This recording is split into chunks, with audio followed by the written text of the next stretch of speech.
Well, welcome back again to Birchcliff Studios. I'm Dennis McKenzie. This is a follow-up to the video I made the other day for you guys on making a goblet. I don't know if my head's chopped off in this all the way or not. I wanted to make this camera has to be far enough away to show you all the steps that I'm going to be using. Personally, I like using professionally this Giffen grip to hold the pot down, and it does a great job of that.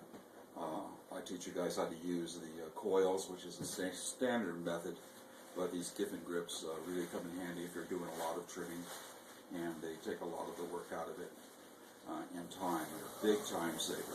You can see I got it pretty well centered for being sort of an off-centered item with these bumps here in the goblet top I made the other day. So the first thing to do is to trim down the top. So I have this follow the inside form, and basically this is what it's doing.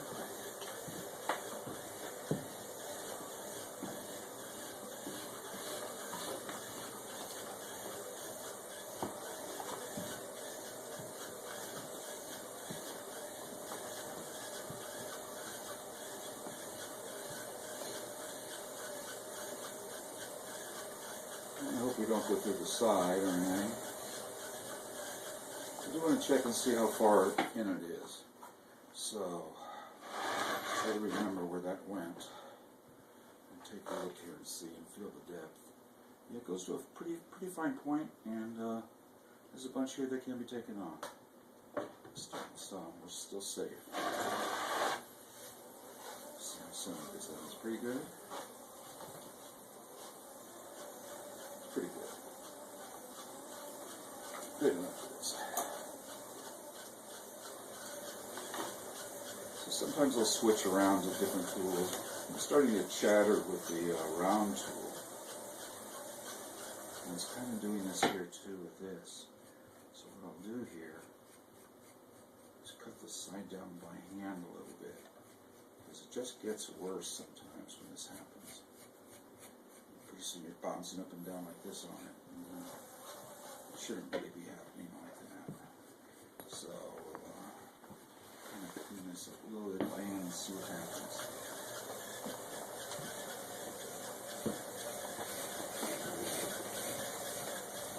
Yeah. Thing is, you got to sometimes just hold your tool here, this trimming tool, really firm, even though my hand is still shaking a little bit. It's really hard to cut into place sometimes some of it is off center a little bit. You'll have a tendency to move like that and move your tool around.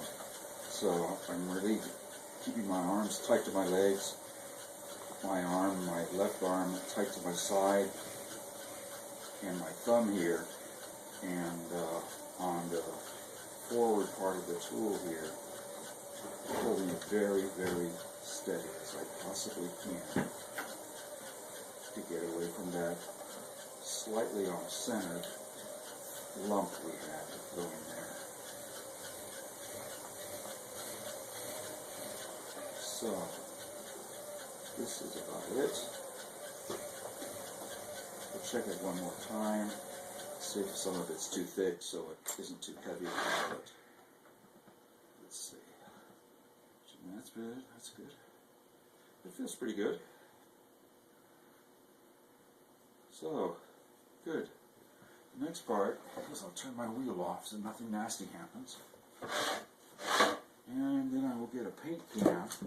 Keep these things around the studio. They come in handy for trimming taller pots.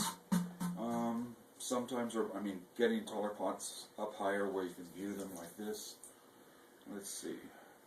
What do I do with my banding wheel? I use my banding wheel. And then we have the goblet stem that we threw the other day, which is kind of wet still on the bottom, but it's dry on the top. So what we'll do with this, yeah, it's nice and it's ready.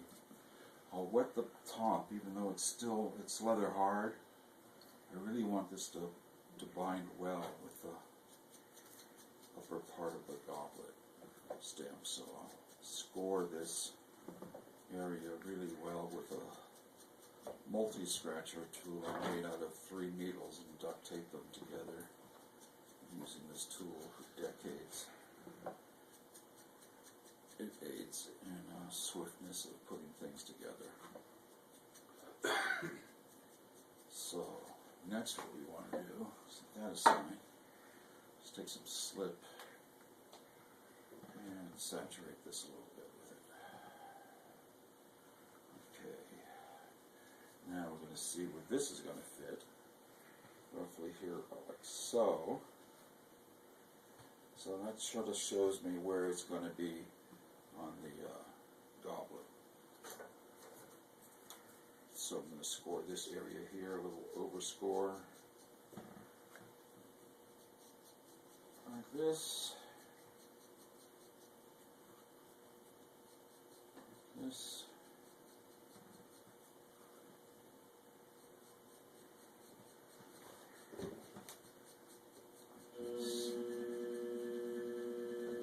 and I'm going to wet this too.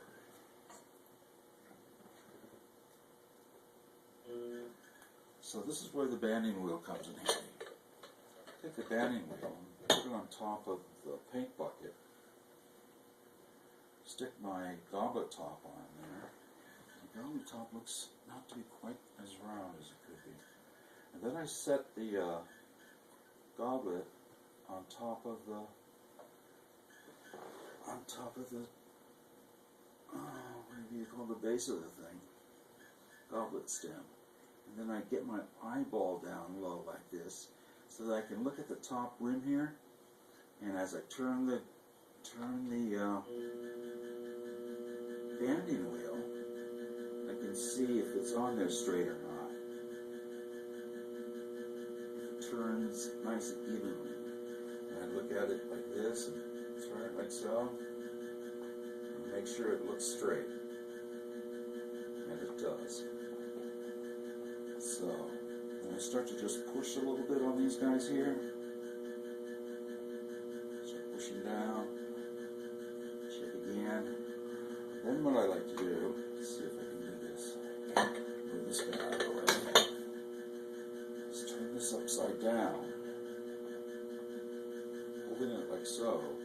And then start squishing this edge onto the goblet top. So we scored it deeply.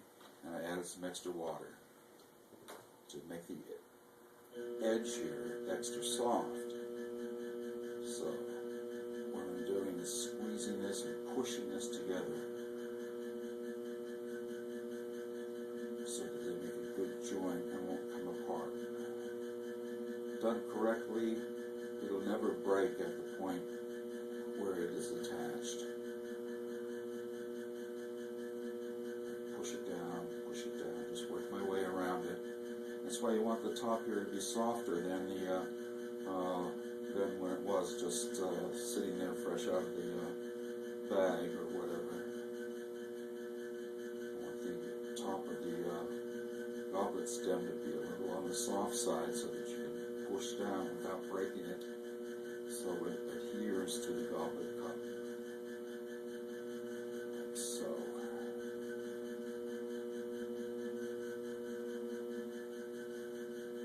Check it one more time. Line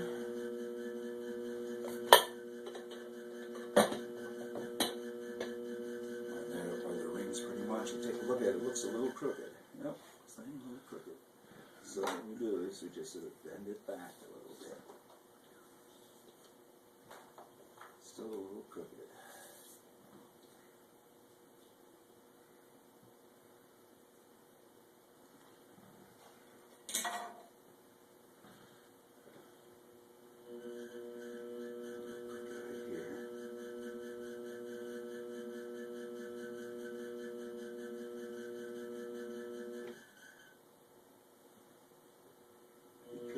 It's possible to break them doing this.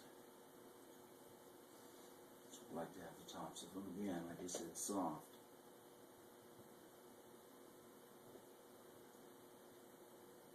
Push that on Bend it just a little bit.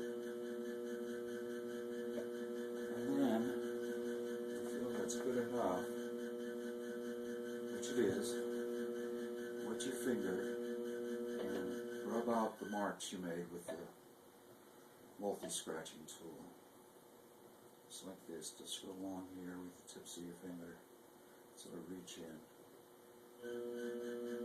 Taking it away. So that all these marks aren't showing. So it blends pretty well. So there we have it.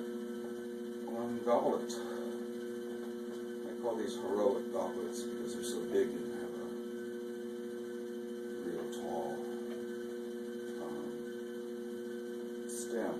You can make them a lot shorter, of course, and have more tulip shape to them. Whatever you kind of want to do. So this just is an example of one of the types of goblets I enjoy making. That's it for now. See you next time.